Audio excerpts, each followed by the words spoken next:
Welcome to my new blog. So hello everyone, আসসালামু আলাইকুম। নানুবাড়ি থেকে খুব সুন্দর সকালের একটা ভিডিও শুরু করলাম।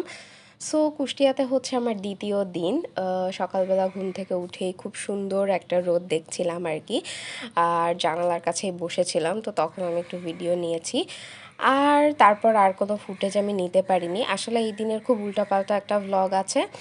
আহ, এটা হচ্ছে আমার দাদু বাড়ি যাওয়ার সময় আমার নানিকে সাথে করে হচ্ছে আমার দাদু বাড়ি যাচ্ছিলাম। তো এই তো আমার দাদুর বাড়ি চলে আসছি। তো এখন আমি হচ্ছে একটু রেস্ট নিচ্ছিলাম খাওয়া দাওয়া করে। দেন খাওয়া দাওয়া শেষ করে হচ্ছে আমাদের বাড়িটা একটু দেখতে গেলাম, যেহেতু হচ্ছে আমাদের বাড়ি যেটা ওইটাতে হচ্ছে ভাড়াটিয়া থাকে। সো আমরা যেহেতু থাকি না, আমরা যেহেতু চিটাগাংয়ে থাকি, তো এই জন্য দেখা যায় যে কুষ্টিয়াতে আমরা যখনই যাই তখনই হচ্ছে একটু দেখতে যাই যে বাড়িঘরে কী অবস্থা।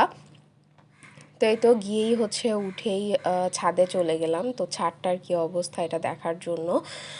তো দেখলাম যে মোটামুটি ভালোই আছে, বাট ছাদে হচ্ছে একটু পানি টানি জমে হচ্ছে একটু কালচা কালচা হয়ে গিয়েছে।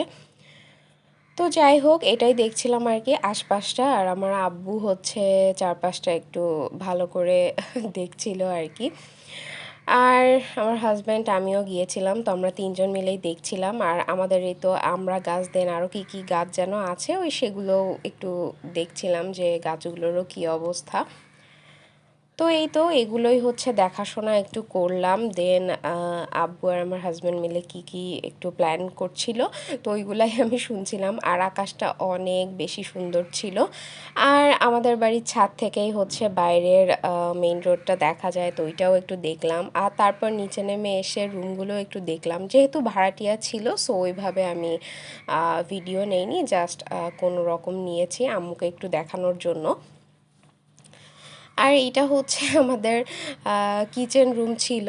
এইটা যেহেতু হচ্ছে ভাড়াটিয়া ইউজ করে, সো এটার অবস্থাও খুব একটা ভালো ছিল না, জাস্ট আম্মুকে দেখানোর জন্যই আমি টুকটাক করে ক্লিপ নিয়েছি। তো এই তো দেন হচ্ছে তারপরেও সবার কাছ থেকে বিদায় নিয়ে চলে আসছি, যেহেতু আমরা চিটং চলে যাব। তো এই তো আমরা নানু বাড়ি চলে আসলাম। দেন নানু বাড়ি এসে হচ্ছে দেখাচ্ছিলাম যে ওইটা আমার মামাদের ফ্ল্যাট। আর দেন হচ্ছে আমি একটু ছাদে উঠছিলাম নানু বাড়ির। সো আমার নানুদের ছাদটা কিন্তু অনেক বড়, অনেক সুন্দর। আর আমার নানু বাড়িটাও কিন্তু অনেক বেশি সুন্দর।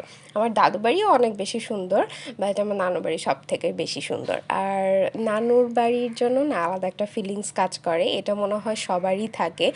কজ নানু বাড়িতে একটা অন্যরকম ফিল থাকে। আমি যখনই কুষ্টিয়াতে যাই তখনই আমার খুবই ভালো লাগে। আমি নানু বাড়িও থাকি, দাদু বাড়িও থাকি, বাট আমার নানু বাড়ির প্রতি আলাদা একটা ভালোবাসা আছে। আর এখানে দেখাচ্ছিলাম হচ্ছে এইটা হচ্ছে আমার বড় মামির কবুতর। অনেকগুলো কবুতর আছে তার। এর আগের বারও এসে দেখেছিলাম যে অনেকগুলো কবুতর, এইবারও দেখলাম যে বেশ অনেকগুলোই আছে। তো দেখতে ভালোই লাগছিল। আর যেহেতু হচ্ছে সন্ধ্যা হয়ে যাবে, সো সূর্যটাও ডুবে যাওয়ার সময় হয়ে গেছিলো। সো খুবই সুন্দর একটা ভিউ ছিল, খুব ভাল লাগছিল দেখতে আর কি।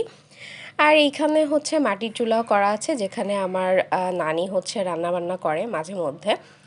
তো এই তো, আর এটা হচ্ছে নিচের ফ্ল্যাট যেখানে আমার নানুরা থাকে। আর এটা হচ্ছে আমার খালামণির রুম। সো আমার খালামণিও যেহেতু এখানে থাকে না, সেও যেহেতু এখন চিটাগাংয়ে থাকে, তো এখানে হচ্ছে আমরা যখন যাই তখন আমরা থাকি, বা অন্য যারাই যায় তারা থাকে আর কি। তো এই তো দেন হচ্ছে আমরা সন্ধ্যার পরে আমাদের গাড়ি ছিল 7টার দিকে, তো চলে আসলাম গাড়ির কাছে। দেন গাড়ির কাছে এসে হচ্ছে একটু কফি খাচ্ছিলাম, আর আব্বু হচ্ছে চিপস টিপস কিনে দিয়েছিল, সেগুলোই নিয়ে উঠে পড়লাম গাড়িতে। তো এই তো বাইরের ভিউটা দেখতে দেখতে যাচ্ছিলাম। তো কুষ্টিয়াতে থেকে আসলে চলে আসার সময় খুব বেশি মায়া লাগে, খারাপও লাগে। আমি গিয়েছিলাম মাত্র একদিনের জন্য, সো খারাপ লাগছিল আর কি। তো যাই হোক, দেন এই তো একটা ব্রেক ছিল। দেন তারপর আমি ঘুমিয়ে ঘুমিয়ে চলে আসলাম চিটাগংয়ে। তো নেমে হচ্ছে একটা সিএনজি নিয়ে বাসায় চলে যাচ্ছি। তো এই ছিল আর কি। So thanks for watching, Allah Hafiz.